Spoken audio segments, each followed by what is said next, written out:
Okay, good morning, good afternoon, student. Now we are going to 10th standard unit 4. Okay, 4.4. Today conducted topic Korean War, கொரிய போர் அப்படின்னு சொல்லிட்டு பார்க்க போறோம். Last கிளாஸ்ல வந்து நம்ம பார்த்தோம் பார்த்தீங்கன்னா சீட்டோ, நேட்டோ, சீன்டோ, வர்சா பேக்ட் இதெல்லாம் சொல்லிட்டு பார்த்தோம். இதெல்லாம் நான் உங்களுக்கு தெரிஞ்சிருக்கு, நீங்க படிச்சுட்டு இருப்பீங்க. ஸோ இப்போ நம்ம பார்க்க போறது 4.4ல வந்து பார்த்தீங்கன்னா கொரியன் வார் அப்படின்னு சொல்லிட்டு பார்க்க போறோம். இந்த கொரிய போர் அப்படின்னு சொல்லிட்டு நம்ம பார்த்தோம்னா the Korean war made the cold war really hot.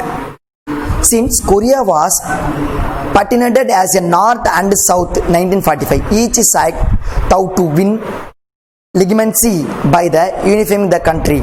The president of the North Korea, Kim II, People Republic of Korea, decided to the pact before the Southern rebel Syngman Rhee, the Republic of Korea, got the chance. He launched the attack in June 1950 with the tacit support of the Stalin, sir. But Kim and the Stalin did not to expect the USA to intervene. The war lasted for 3 years. The human cost war enormous, but the Korean people joining the nothing. அதாவது கொரிய போர் வந்து பார்த்தீங்கன்னா பனிப்போரை மிகவும் சூடு பிடிக்க மிகவும் வலுவடைய செய்தது. கொரிய நாடு வட மற்றும் தெற்கு என்று இரு பிரிவுகளாக வந்து பிரிக்கப்பட்டது. இது வந்து பாத்தீங்கன்னா வடக்கு சைடு மற்றும் என்ன சொல்றாங்க தெற்கு சைடு என்று இரு பிரிவுகளாக வந்து பிரிக்கப்பட்டது.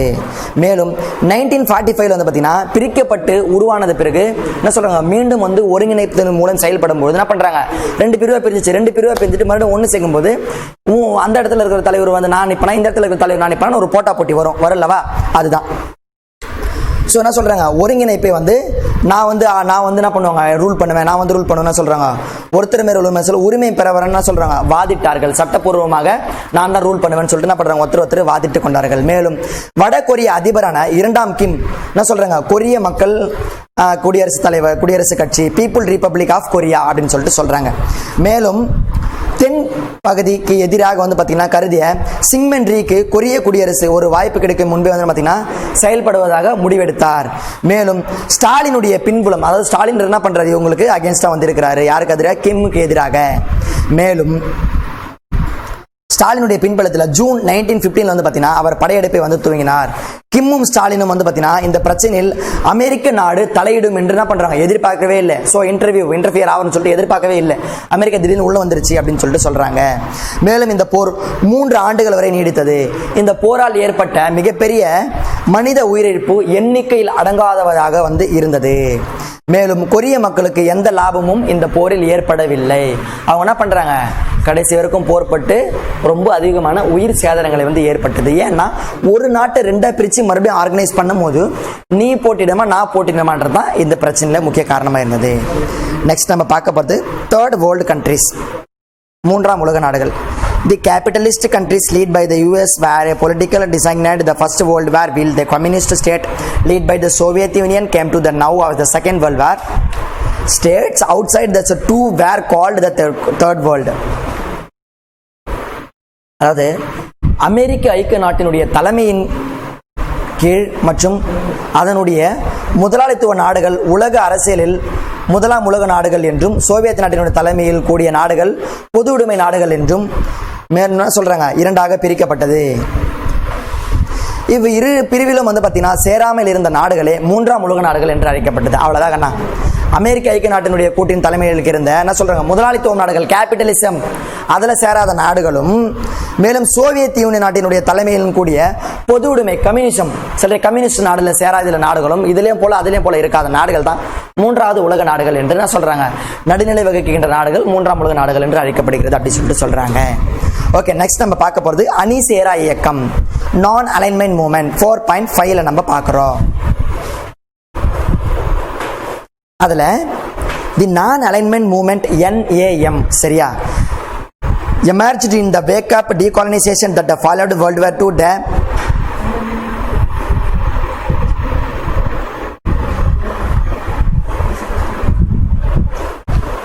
Bandung, a city of Indonesia, Conference of 1955, the newly independent country, the Asia Africa, gave the call of the abstaining from the alliance with the any of the two superpower.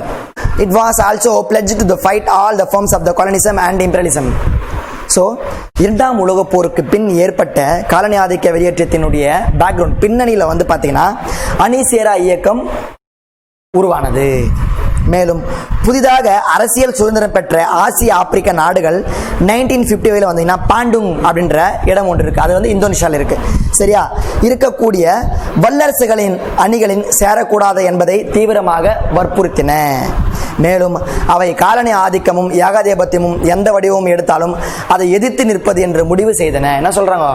Decolonisation, colony ஆதிக்கத்துக்கு எதிராக வந்து செயல்படுவதற்காக வந்து எந்த முடிவு எடுத்தாலும் அதுக்கு against நாங்கள் செயல்படுவோம் அப்படின்னு சொல்லிட்டு சொல்றாங்க.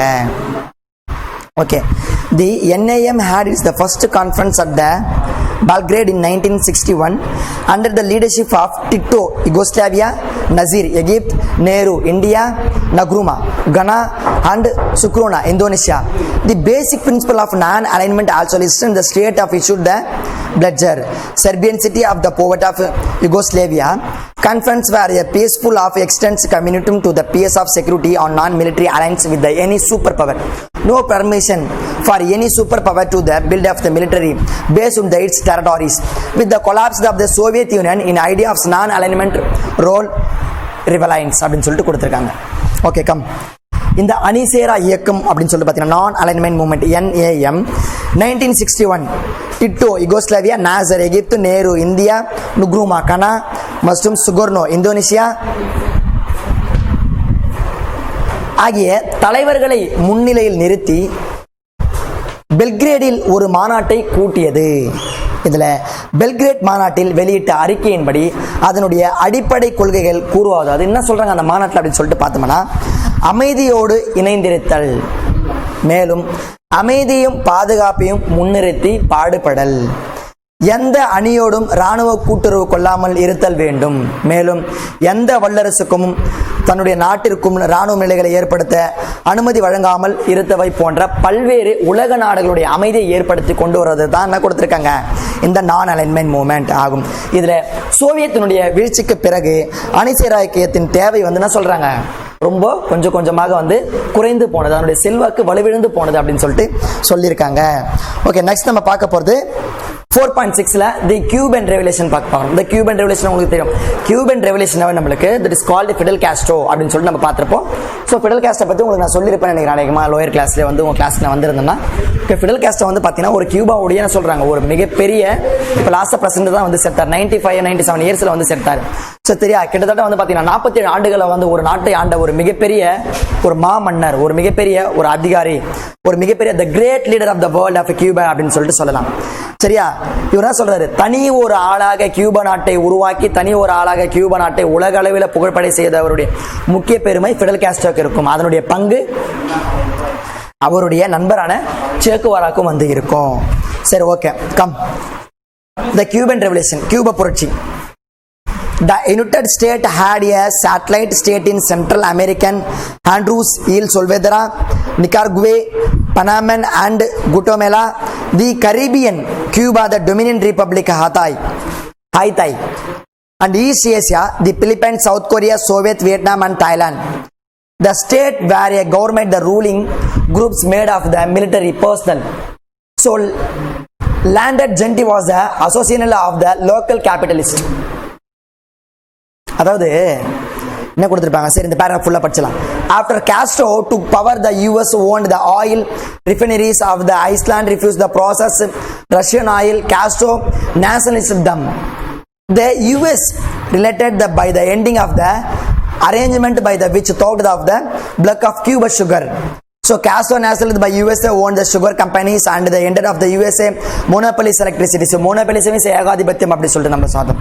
At the templates all the gravely traders of American economical interests. அதாவது ஒன்லைன் நம்ம பார்த்தோம்னா கியூபா ரெவல்யூஷன், கியூபா நாட்டுடைய வளர்ச்சி யாருக்கு எதிராக நடைபெற்றது? அமெரிக்காவுக்கு எதிராக நடைபெற்றது. ஏன்னா அமெரிக்காவும் கியூபாக்கும் எப்பவுமே ஆகவே ஆகாது.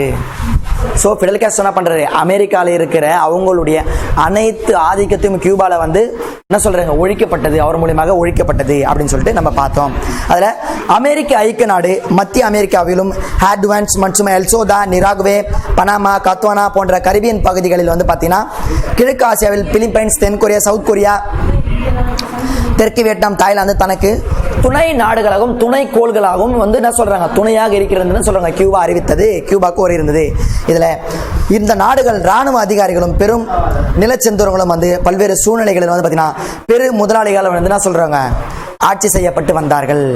மேலும் காஸ்ட்ரோ பதவியேற்ற பின்பு கியூபாவில் இருந்த அமெரிக்க நாட்டிற்கு சொந்தமான அனைத்து விதமான எண்ணெய் சுத்திகரிப்பு மற்றும் நிலையங்களை வந்து பார்த்தீங்கன்னா ரஷ்யாவுக்கு இறக்குமதி செய்யப்பட்ட எண்ணெய்களை சுத்திகரிக்க சொல்றாங்க, அனைத்தையும் தடை செய்தன.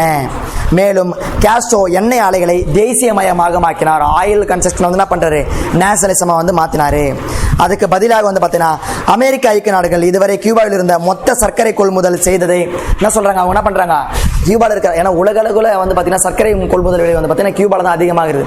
அது என்ன பண்றாரு, அமெரிக்காவுக்கு ஏற்றுமதி செய்திருந்த நிறுத்தி கொண்டார்.